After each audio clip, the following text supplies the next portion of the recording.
mayong udto kanatong tanan. The story of Jesus paying a census tax in the narrative or gospel today proves to us many things about who Jesus is.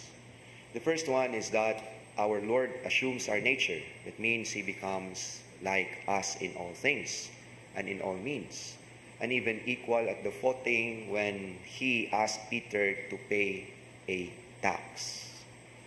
Og mao kini ang pagpadayag sa Ginoo nga sama siya kanato, sama siya sa ubang mga Hudiyo. Ilabi na, He has this civil obligation to pay tax. And at the same time, on the opposite hand, Jesus proves that He is far different than us. He proves His Godhead. He proves that He is indeed God, assuming our nature.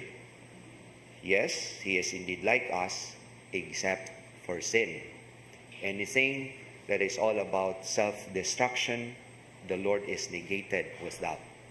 And even by paying His tax in a very miraculous way. Giingnan niya si Pedro, pangisda nga to, ang unang isda imo makuha, nagtangag na og kwarta o ibayad na sa ato ang buhis. No? Maglisod gay tag pangisda og isda, samot ng isda nga nagtangag pag yung ikwarta. No? Or baka ha, bisan og mangisda ta niya atong una-una, dili unta isda mo tukob ini, kwarta unta. But that is far from what is natural and what is a common story. But proving to us that Jesus is indeed God. But proving to us that He is far different than us, although He is like us in all means and in all ways.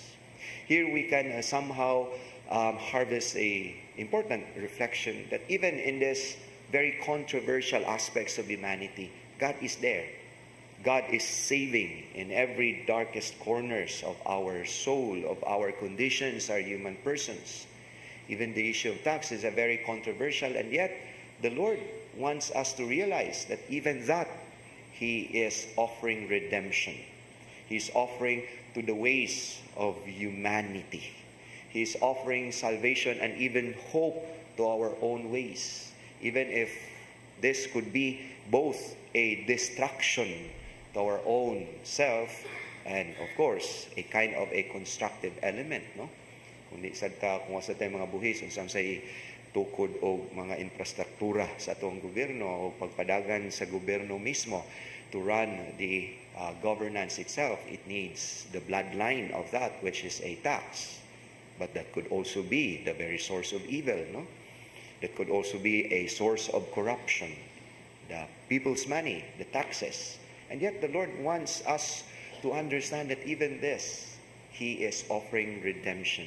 He's offering a new light, that there is the obedience, there is the fidelity, there is the willingness to give, to offer oneself, not just for the self, but for the betterment of the common good, for the people at large.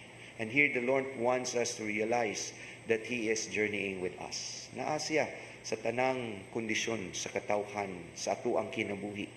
Naa siya nga nagauban bisan pa man sa mga ngit-ngit nga suok sa atong tawhanon nga kinaiyahan. And the Lord is offering redemption in all aspects of our life. And all the more that we divulge to the Lord, all the more that we receive light in the darkest corners of our lives. Kaya kung atong tagu-taguan, nan it is about our sincerity to have healing, to receive healing from the Lord and blessing, then all the more we receive it. But all the more na ato ni ipadayag nato sa Ginoo, all the more as well na matagan kita og kahayag, healing, and as well as redemption in all aspects of our being human. Amen.